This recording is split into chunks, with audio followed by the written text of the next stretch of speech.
My name is Robert Patterson. Most folks just call me Mr. Patterson now, though that used to be my father's name. I'm 68 years old, been a widower for 3 years, and until recently, I was a father of 2. This is my story. This is my confession. At 2:47 a.m., 3 masked figures approached my front door with crowbars and a plan, but what shattered me wasn't the break-in attempt. It was recognizing my son's voice among them. The grandfather clock in the hallway had just finished its lonely chime when I heard it, the unmistakable rumble of a diesel engine cutting through the silence of our sleepy Denver suburb. Living on Willow Creek Drive for 37 years teaches you the difference between a neighbor's late arrival and something more sinister. This wasn't a neighbor. I pressed my palm against the cold bedroom window, watching as a black pickup truck with no plates crept into my driveway like a predator stalking wounded prey. 3 figures emerged, their movements coordinated, purposeful. One carried a crowbar that caught the streetlight's glow. Another hauled a canvas bag that looked heavy enough to hold power tools. The third moved with a familiar gait that made my blood run cold. "No," I whispered to the empty room where Margaret's pillow still held the indent from where she used to sleep. "Not this. Not him." The floorboards beneath my bare feet had witnessed everything. Margaret's last steps before the cancer took her, our daughter Emma's first wobbly attempts at walking, and countless midnight trips to comfort our son Daniel when nightmares plagued his childhood. Now they carried me toward a nightmare I never imagined. Through the beveled glass of our front door, the same door Margaret had insisted on installing because it brought character to the home, shadows moved with practiced efficiency. The metallic scraping began, soft at first, then more insistent.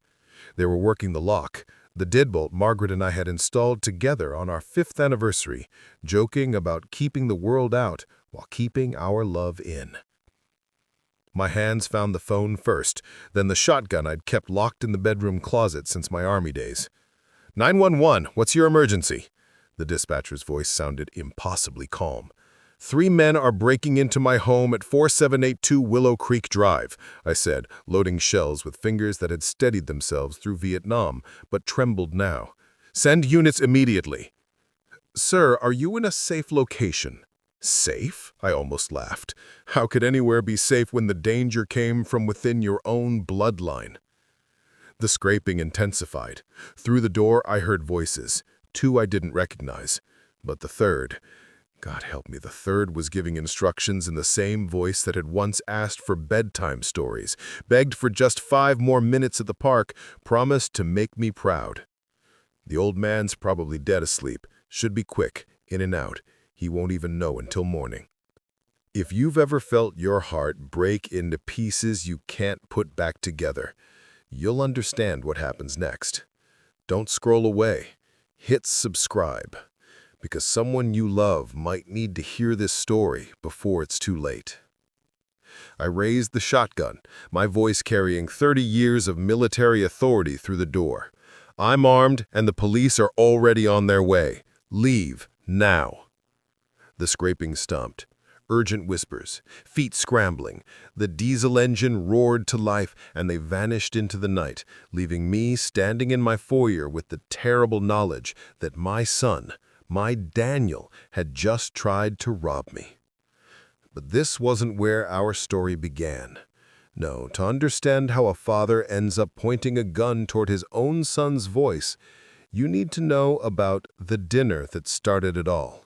The dinner where money became more important than blood, where greed replaced gratitude, and where I first saw the stranger wearing my son's face. Before we move on, I need you to do something. Touch your heart. Feel it beating? That's what mine felt like breaking that night. If you've ever been betrayed by someone you die for, you're not alone. Hit that subscribe button right now. Not tomorrow, not later, now. Because somewhere, another parent is facing this same heartbreak, and they need to know they'll survive it. Your subscription isn't just a number. It's a lifeline to someone drowning in family betrayal. Please, don't let them sink alone. 6 hours before the break-in, Daniel sat at my kitchen table eating his mother's meatloaf recipe, plotting how to steal everything I'd worked 40 years to build. The pot roast had been simmering since noon, filling the house with the same savory comfort that had welcomed Daniel home from school for 18 years. I'd even made Margaret's cornbread, the recipe she'd guarded like a state secret, written in her careful script on an index card now yellow with age and splattered with evidence of countless Sunday dinners. Daniel burst through the back door at 6:17 p.m., his Italian suit wrinkled, his $100 haircut disheveled, his face wearing the exhaustion of a man fighting battles he couldn't win. "Dad, I can't do this anymore," he said, collapsing into the same wooden chair where he'd once done homework while Margaret helped him with multiplication tables. "Rough day at the firm?" I asked, serving him a plate piled high with the foods of his childhood: pot roast, green beans from my garden, mashed potatoes whipped with real butter, not that synthetic stuff his wife Ashley insisted on buying.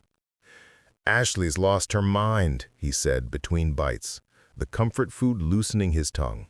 "The Brennans just bought a Tesla, and now she won't stop talking about how I'm failing as a provider.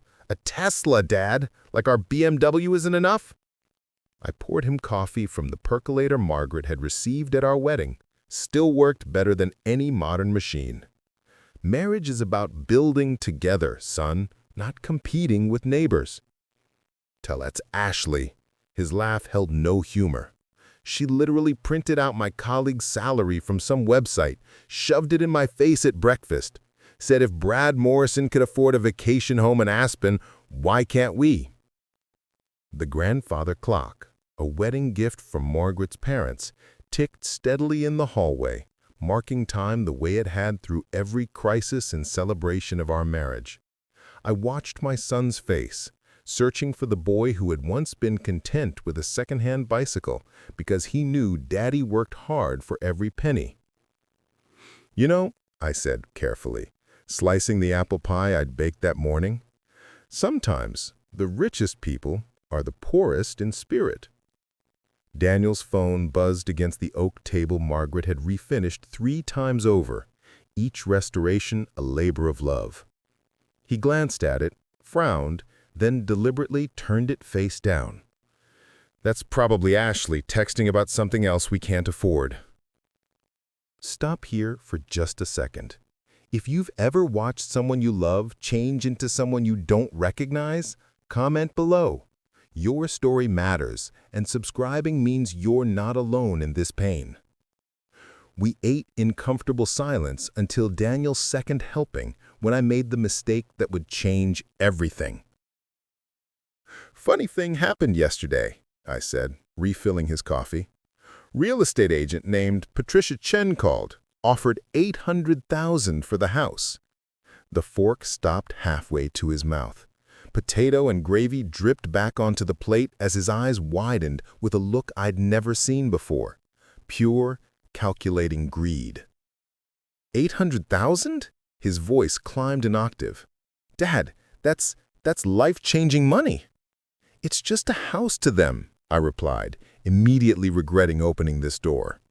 "They want to tear it down, build condos." Daniel shot up from his chair so fast it scraped against the floor Margaret had insisted we install. Real hardwood, because our children deserve to grow up with quality beneath their feet. "Just a house?" He began pacing about, his expensive shoes clicking against those same floors. "Dad, do you understand what I could do with that money? What we could do?" "We? Your share would be plenty for a nice retirement community," he said, the words tumbling out like he'd rehearsed them. "The rest could save my marriage, pay for Jack and Lily's college, get us out of debt." I stood slowly, feeling every one of my 68 years. "Daniel, this is my home, your mother's home. Mom's been gone for 3 years, Dad." The casual cruelty of the statement hit like a physical blow. "She's not coming back for Sunday dinners." "I need to ask you something personal. When was the last time someone you loved looked at you and saw only dollar signs? If tears are forming in your eyes right now, let them fall. Then hit that like button with those same tears on your fingers because your pain validates others' suffering. Subscribe not because I'm asking, but because you need to see how this ends. You need to know that choosing yourself over family greed isn't selfish, it's survival. Share this with someone drowning in family financial manipulation. Be their life raft today. I should have seen the darkness in his eyes when I said no. The moment my son stopped seeing me as his father and started seeing me as an obstacle. "Your mother planted those roses by the front porch," I said, leading Daniel into the living room where her presence still lingered in every carefully chosen detail. "The spring after we bought this place, she was 5 months pregnant with you. Insisted on planting them herself, even though I begged her to let me do it." Daniel followed reluctantly, his impatience radiating like heat from a fever. The living room hadn't changed much since Margaret's passing. Her reading chair still angled toward the window where she'd watch her birds, her knitting basket waiting beside it as if she'd just stepped out for groceries. "Dad, nostalgia doesn't pay bills," he said, but his eyes caught on the family portrait above the fireplace. All four of us at Emma's college graduation, Margaret already fighting cancer, but smiling like she'd won the lottery. "You see that water stain on the ceiling?" I pointed to the barely visible mark near the corner. "You were 7, decided to give your Hot Wheels a car wash in the bathroom sink, flooded the entire second floor. Your mother spent 3 hours with me fixing that ceiling, teaching you about responsibility while we worked." "I remember," Daniel said softly, then shook his head as if clearing cobwebs. "But Dad, memories don't secure my family's future." I walked to the built-in bookshelf Margaret had designed, running my fingers along spines she'd carefully organized. "This one?" I pulled out a weathered copy of Goodnight Moon. "You made me read it every night for 2 years. Even when I came home exhausted from double shifts at the plant, you wouldn't sleep without it." "That's exactly my point," Daniel's voice rose, startling me with its vehemence. "You worked yourself to the bone for this house. Now it could finally pay you back. $800,000, Dad. Do you know what that means?" "I know what it means to have roots. To have walls that have heard your children's laughter, floors that have felt their first steps, doors that have welcomed them home no matter what." Daniel's phone rang, Ashley's ringtone, shrill and demanding. He answered with visible reluctance. "Yes, I'm at Dad's. No, we're talking about it." "Ashley, I said we're discussing it." If this is hitting close to home, if you've ever felt family slipping away over money, please hit that like button. Sometimes sharing our pain is the first step to healing. Subscribe if you need to hear how this ends, because we all need to know we're not alone. He hung up, his face flushed with frustration. "She wants to know if you've agreed yet. Says if you really loved your grandchildren, you'd want to secure their futures." The manipulation was so blatant it took my breath away. If I really loved them? That's what she said. But Daniel's eyes couldn't meet mine. "Dad, look at this practically. You're 68, living alone in a 4-bedroom house. What happens when you fall? When you can't manage the stairs? When the maintenance becomes too much?" "I'm not an invalid, Daniel. I maintained this house for 40 years. I can manage a few more." "A few more?" He laughed bitterly. "And then what? Emma lives in Seattle, barely visits. I'm drowning in debt. Who's going to take care of you?" The question hung between us like a blade. This wasn't concern. This was calculation. He was already spending money that wasn't his, already planning a future built on the demolition of my past. "I need you to leave," I said quietly. "Dad, be reasonable." "I said leave." I walked to the front door, opening it to the cool Denver evening. "Come back when you remember who raised you." Daniel stormed past me, then turned on the porch. The same porch where I'd taught him to ride a bike, where Margaret had photographed his prom pictures, where we'd said goodbye when he left for college. "You're making a mistake, Dad. A big mistake. The only mistake I made was telling you about the offer." He stood there for a moment, silhouetted against the streetlight, no longer looking like the son I'd raised, but like a stranger who shared my DNA. "This isn't over," he said. "One way or another, I'm going to save my family." "Funny," I replied. "I thought that's what I did for 30 years. The door closing between us felt final in a way that transcended wood and hinges. I stood in my foyer, surrounded by 40 years of love and labor, and wondered how money had become more powerful than memory, how greed had grown where gratitude should have flourished. Stop scrolling. Look at your hands. Now imagine those hands built a life for 40 years only to have your own child try to tear it down for profit. If this is hitting close to home, if you've ever felt family slipping away over money, please hit that like button. Sometimes sharing our pain is the first step to healing. Subscribe if you need to hear how this ends, because we all need to know we're not alone. Comment, "I choose memories over money," if you understand that some things can't be bought. Share this now with every parent you know. They need this warning. Time is running out to save another family from this pain. In the 6 hours between dinner and the break-in, I did 3 things. Loaded my gun, called my daughter, and wrote a letter my son would never read. The house felt different after Daniel left, charged with the electricity that comes before a storm. I cleared the dinner dishes methodically, each plate a reminder of meals shared when money was tight, but love was abundant. The pot roasted grown cold, the coffee bitter, the pie untouched except for my single slice. My hands moved through familiar motions, soap, water, rinse, dry, while my mind raced through unfamiliar territory. That darkness in Daniel's eyes, that threat in his voice. This wasn't the boy who'd cried when our dog Max died, who'd saved his allowance for months to buy Margaret flowers for Mother's Day, who'd written in my Father's Day card that I was his hero. The phone rang at 9:47 p.m. Emma's name on the caller ID was like a lifeline thrown to a drowning man. "Hi, Dad. Just calling to check in. How was your day?" Her voice, so like her mother's, carried across the miles from Seattle. I could picture her in her tiny apartment, probably grading papers while making tomorrow's lesson plan, living on a teacher's salary but rich in purpose. "Had dinner with your brother," I said carefully. "Oh, how's he doing? Still letting Ashley run him ragged?" I paused, weighing how much to share.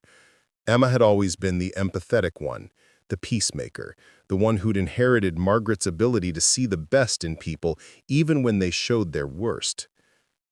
"He's struggling," I finally said. "The pressure's getting to him." "Dad," her tone shifted, concern bleeding through. "What happened?" "Listen, if you have siblings, if you've watched family divide over money, you need to subscribe right now. This story might save your family from the same fate. Don't wait until it's too late." "A developer offered good money for the house. Daniel thinks I should take it." Silence. Then, how much?" $800,000. She whistled low. Wow, but you're not selling, right? That's Mom's house. That's our home." The relief that flooded through me was physical. "No, sweetheart, I'm not selling." "Good. Some things matter more than money, Dad. Daniel should know that." "He should," I agreed, not mentioning the implicit threat, the darkness, the stranger wearing my son's face. After we hung up, I climbed the stairs to my bedroom, our bedroom, always ours no matter how many years passed without Margaret. The gun safe in the closet hadn't been opened in 2 years, not since I'd last cleaned the shotgun before hunting season. But tonight, something whispered warnings in the voice of hard-earned instinct. I loaded it carefully, muscle memory from military service guiding my hands. 6 shells, though I prayed I'd need none.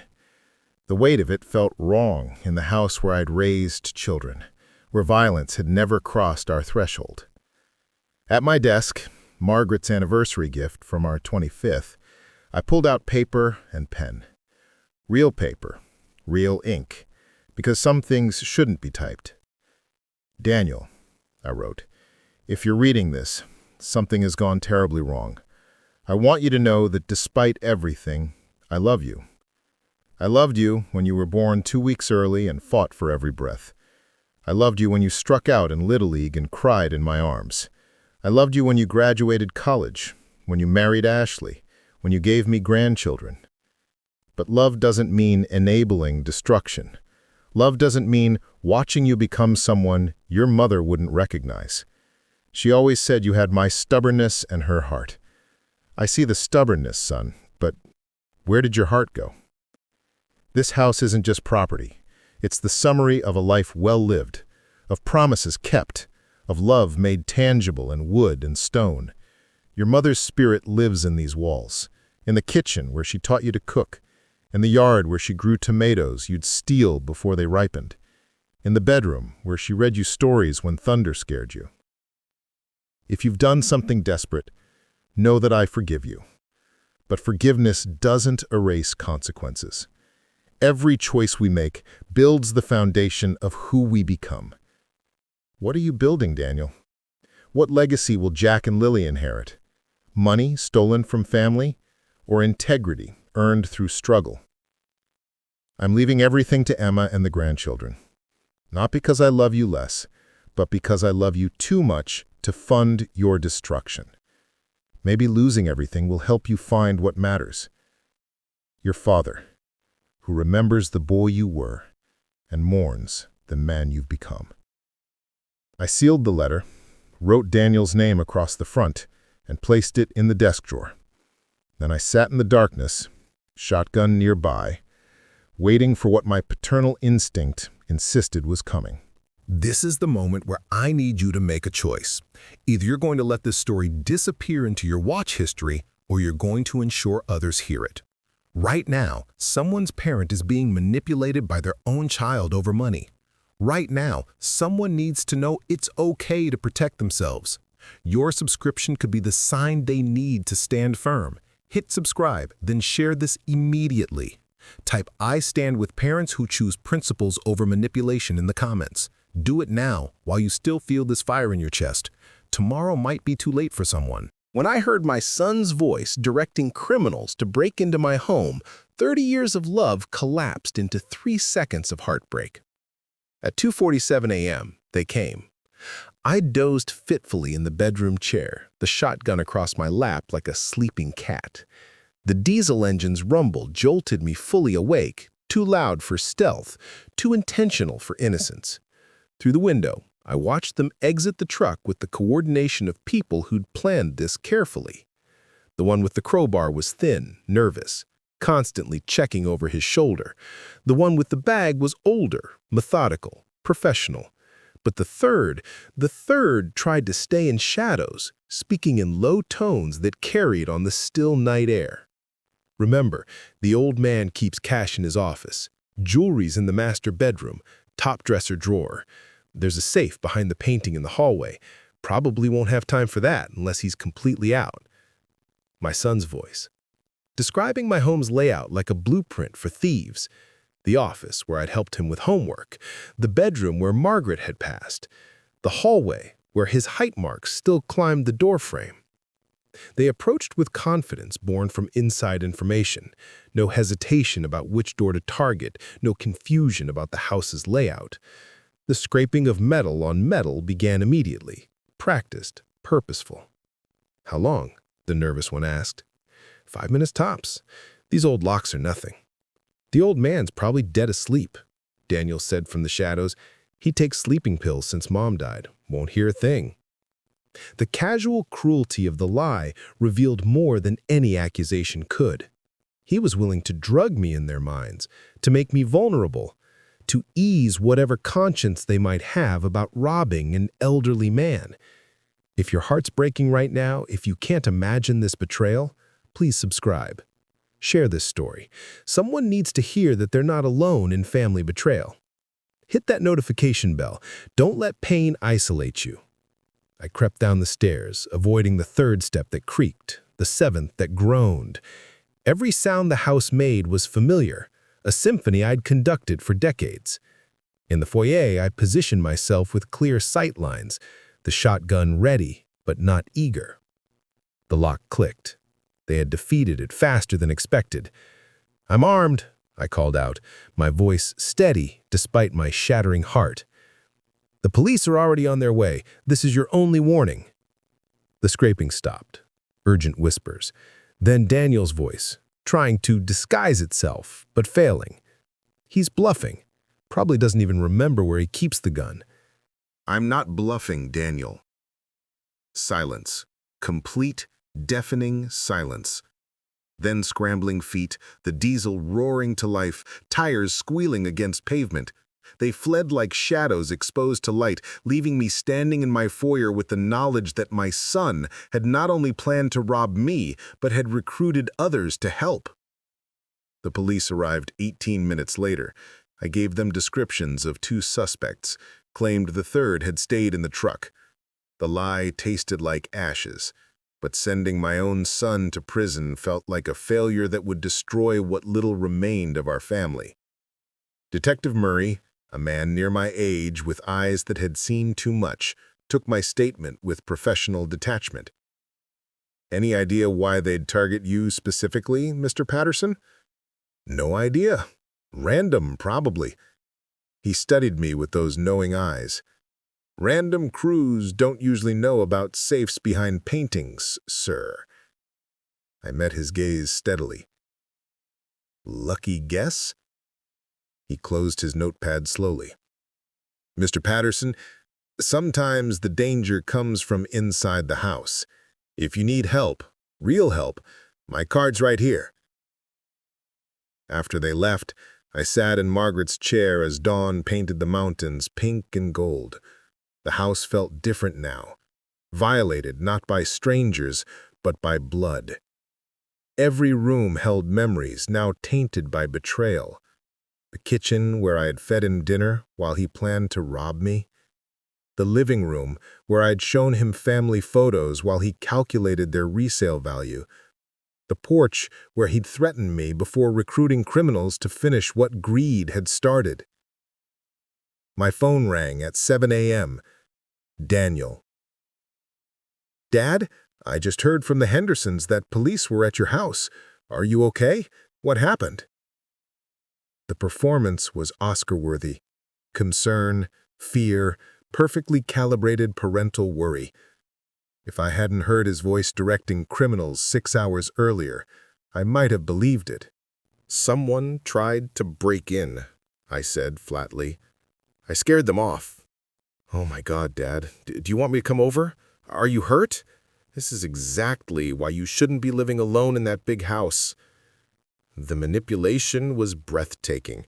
Create the danger, then use it as evidence for his argument. "I'm fine, Daniel." "You should really reconsider that offer, Dad. Next time you might not be so lucky." "Next time?" I let the question hang. "What makes you think there'll be a next time?" Silence. Then, "I just mean the world's dangerous. You're vulnerable there alone." "I've never felt more alone than I do right now," I said, and hung up. "I'm going to ask you to do something that might save a life. Screenshot this video right now. Send it to every parent you know. Send it to every child who's fighting with their parents over money. This moment, this exact moment, could be the intervention someone needs. If you're not subscribed, you're actively choosing to let others suffer alone. Hit subscribe, hit the notification bell, and comment, "I recognize the voice of betrayal." If this resonates, don't you dare scroll past without acting. Someone's father is loading a gun tonight to protect themselves from their own child. Your share could stop it. 3 days after the break-in, I did something that would either save my son's soul or lose him forever. I invited him to dinner one last time. The doorbell rang at exactly 6 p.m. Daniel stood on the porch holding a bottle of wine, the expensive kind he couldn't afford but bought when he wanted something. His smile was practiced, his suit pressed, his shoes shined. The perfect image of a successful son visiting his elderly father. "Dad," he said warmly, as if the last week hadn't happened. "Thanks for inviting me. I've been worried about you since the break-in." I stepped aside to let him enter, noting how his eyes immediately cataloged the visible valuables.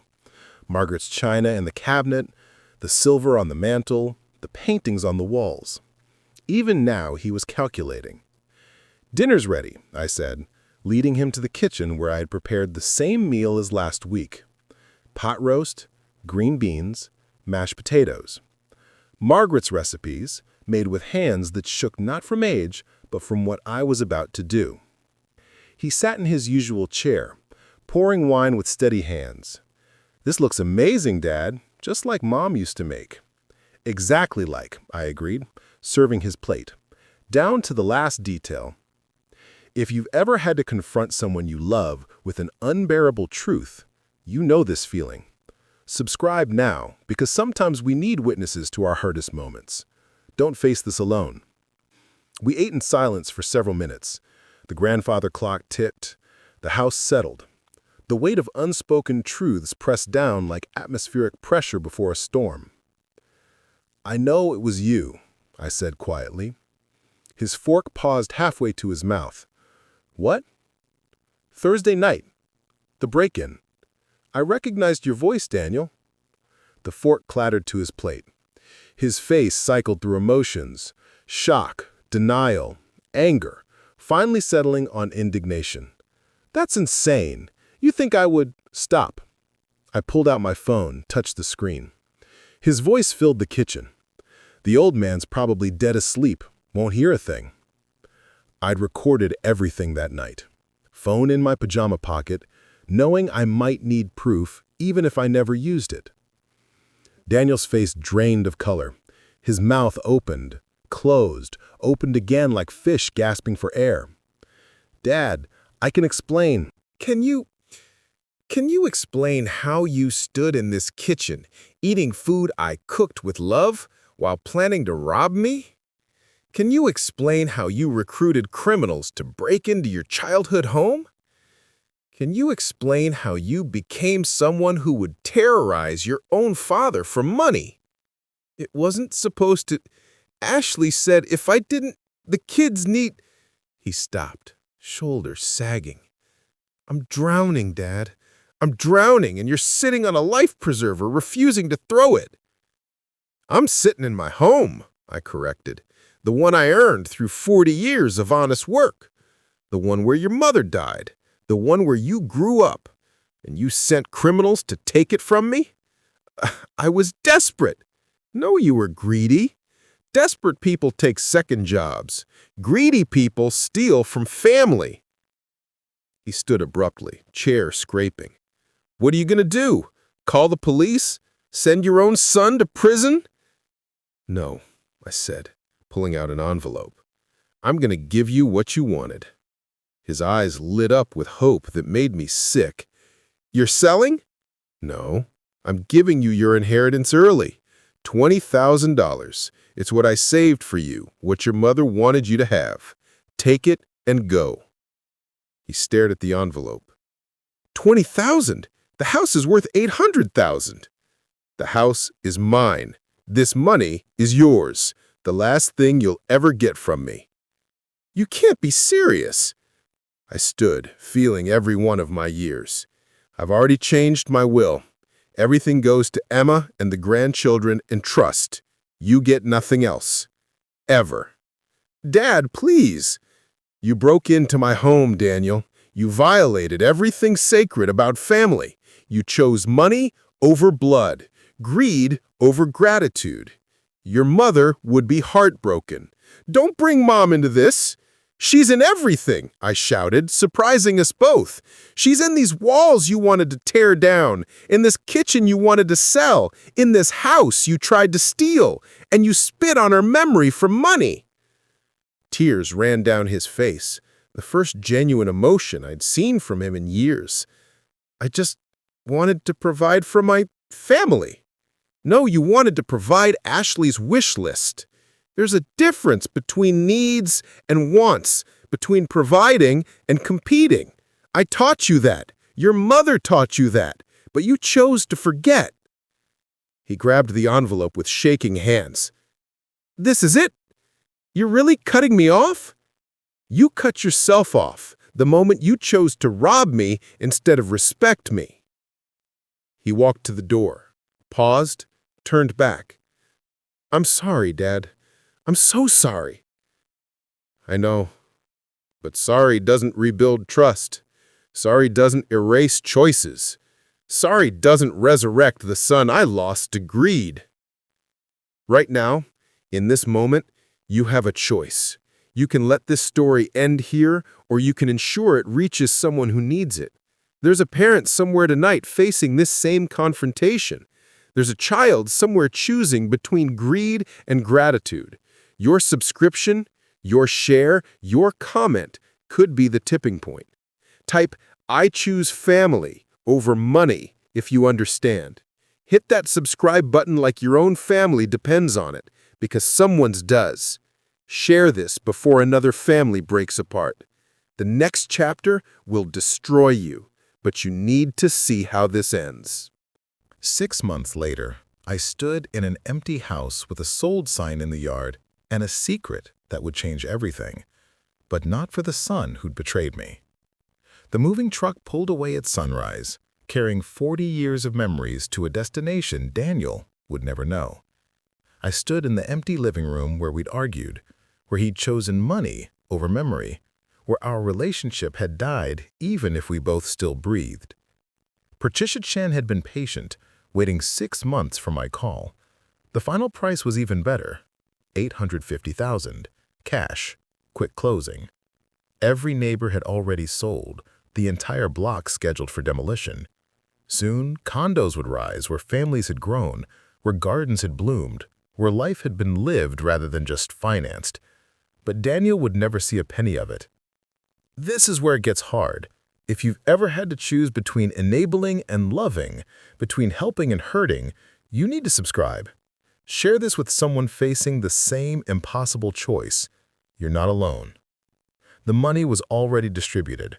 A trust for Jack and Lily, accessible only for education and only after they turned 25, old enough to appreciate its value. Another trust for Emma's future children. Donations to the cancer center where Margaret had spent her final days. And enough set aside for my own new beginning, far from Denver, far from Daniel, far from the ruins of what we'd been. I walked through each empty room one last time. The kitchen where Margaret had taught both children to cook, now just walls and appliances. The bedrooms where nightmares had been soothed and dreams had been nurtured, now just spaces waiting for demolition. The bathroom where Daniel had flooded the floor at 7, where he prepared for prom at 17, where he'd never again brush his teeth during visits that would never happen. My phone rang. Daniel again, the 37th call this week. I didn't answer. His messages all said the same thing.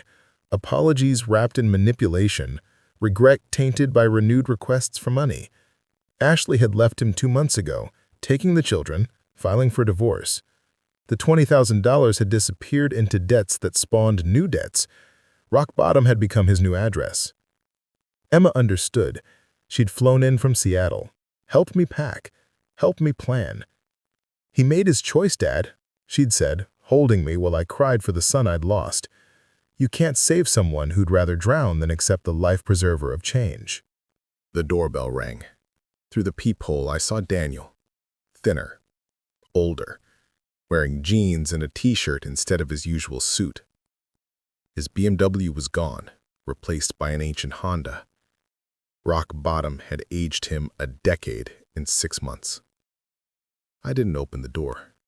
"Dad, I know you're in there," he called. "The neighbors said you're moving. Please, just talk to me. 5 minutes. I'm not asking for money. I just want to talk."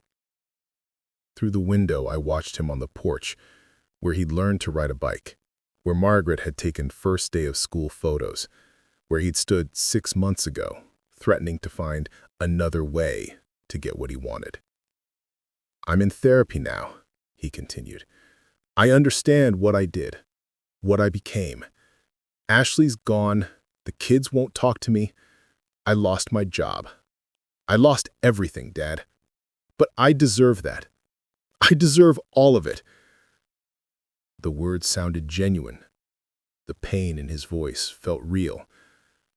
But trust, once shattered, doesn't rebuild from words. It rebuilds from years of consistent action. And I didn't have years to give someone who'd sent criminals to my door. "I'm not asking for forgiveness," he said. "I know I don't deserve it. I just wanted to say I'm sorry. Really sorry. Not for losing the money, not for losing Ashley, but for losing you. For becoming someone Mom would hate. For choosing greed over gratitude." I pressed my palm against the door, feeling the wood that separated us. The same door he tried to break down, the same barrier he'd created with his choices. "I love you, Dad. I know you can't love me back anymore. I know I killed that. But I wanted you to know that somewhere under all this greed and stupidity, the son you raised is still in here. He's just lost." His footsteps retreated. The Honda started, struggled, finally caught. He drove away, not knowing this was the last time he'd ever see his childhood home. The last time he'd ever have the chance to apologize to my face. I pulled out my phone, texted Emma. "It's time. I'm ready to go." The house would be demolished next month. The roses Margaret planted would be bulldozed. The rooms where our children grew would become rubble. But the memories, the real memories, the ones before greed poisoned everything, those would travel with me to the small town in North Carolina, where Emma had found me a cottage near the mountains, where no one knew my story, where I could heal without the constant reminder of betrayal. I need you to stop everything right now. Put down whatever you're doing. This moment, this exact second, someone's parent is packing to disappear from their child's life forever. Someone's making the hardest choice a parent can make. If you don't subscribe right now, if you don't share this immediately, you're letting them make that choice alone. Hit subscribe, hit share. Type "sometimes love means letting go" in the comments. Do it for every parent who's had to choose between enabling and abandoning. Do it for every child who will realize too late what they've lost. Do it now, before another family reaches this point of no return. 2 years later, I wrote Daniel one final letter. Not for him, but for the grandchildren who deserve to know that love sometimes means letting go. The North Carolina mountains wore autumn like a queen wears jewels, magnificent, temporary, precious. From my cottage porch I could see forever and nothing, everything and absence. The coffee tasted different here, or maybe I tasted different. Grief and freedom mix strange flavors. The letter had been forming in my mind for months, words arranging and rearranging like leaves in wind. But today, on what would have been Margaret's 70th birthday, I finally put pen to paper. Dear Jack and Lily, by the time you read this, you'll be old enough to understand that families are complicated, that love isn't always enough, and that sometimes the hardest choice is the right choice. Your father was a good boy once. He laughed easily, loved completely, and dreamed big dreams. Your grandmother adored him. She would have forgiven him for what happened, but she also would have wanted you to learn from it. 2 years ago, your father made choices that broke our family. Not mistakes, choices. There's a difference. Mistakes are accidents. Choices are decisions we make knowing the consequences but hoping to avoid them. He chose money over memory, greed over gratitude, things over thoughts. And when I wouldn't give him what he wanted, he chose to take it. The details don't matter now, but what matters is that you understand why I left, why I couldn't stay, why love sometimes looks like leaving. I didn't abandon your father. He abandoned himself. He became someone I didn't recognize, someone your grandmother wouldn't recognize, someone who valued wealth over worth. And I had to choose between enabling his destruction or accepting it from a distance. I chose distance.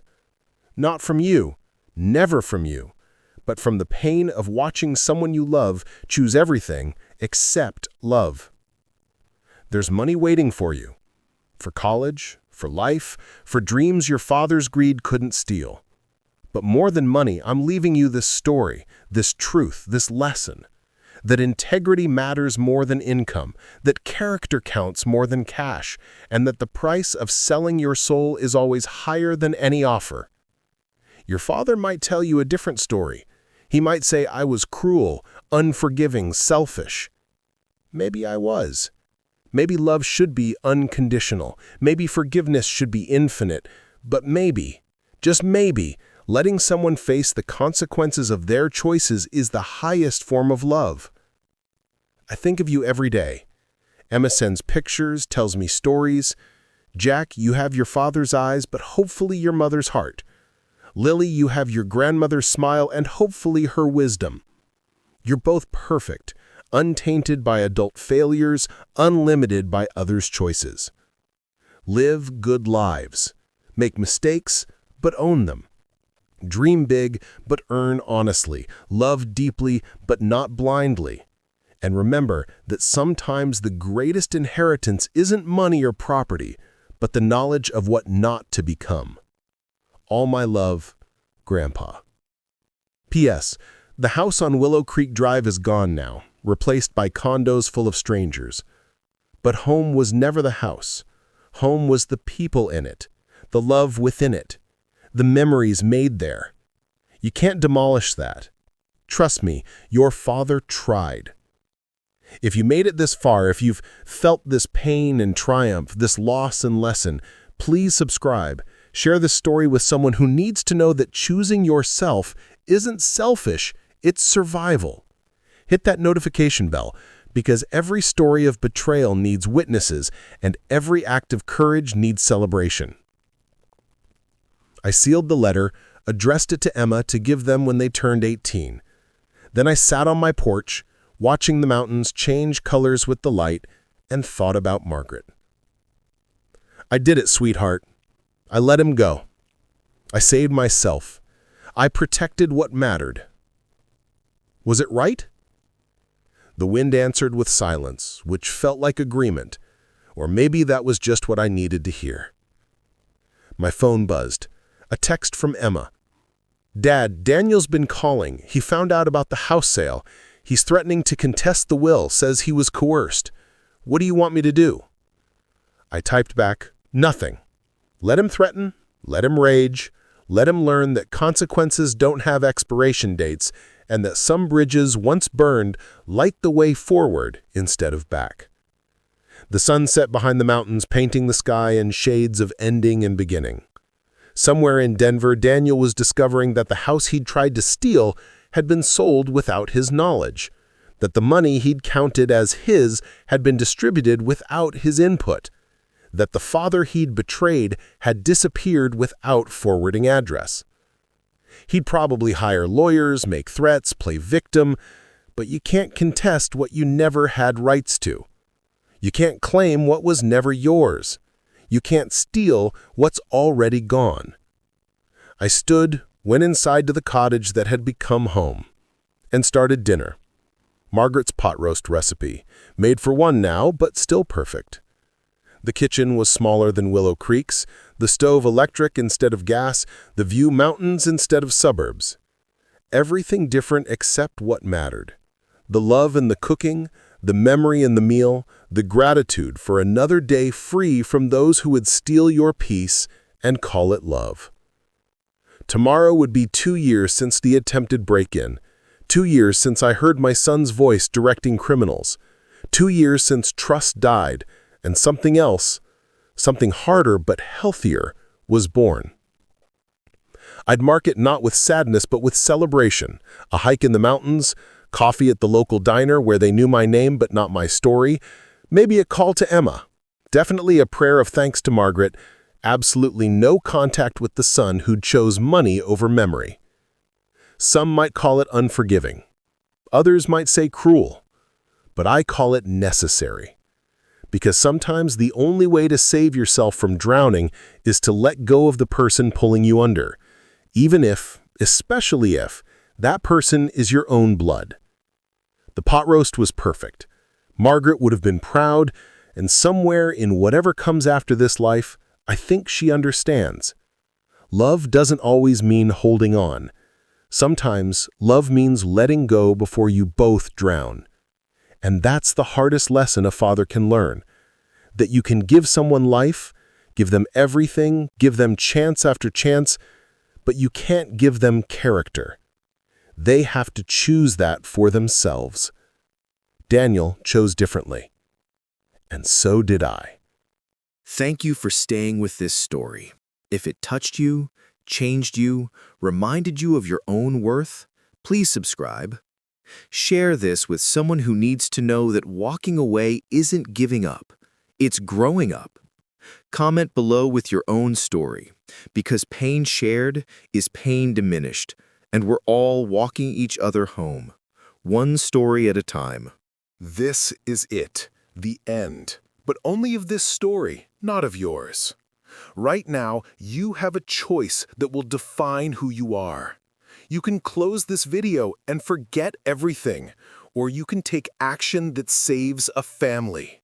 Subscribe immediately, not tomorrow, not later, now. Share this with every parent, every child, every family member you know. Someone is standing at their door tonight, about to make the same choice Mr. Patterson made. Your share could change their decision. Comment, "I choose integrity over money," and mean it. Hit that notification bell like your life depends on it, because someone's does. And remember, every time you choose principle over profit, memory over money, love over greed, Margaret Patterson smiles from heaven. Don't let this story die here. Let it live through your actions. Subscribe, share, save a family today.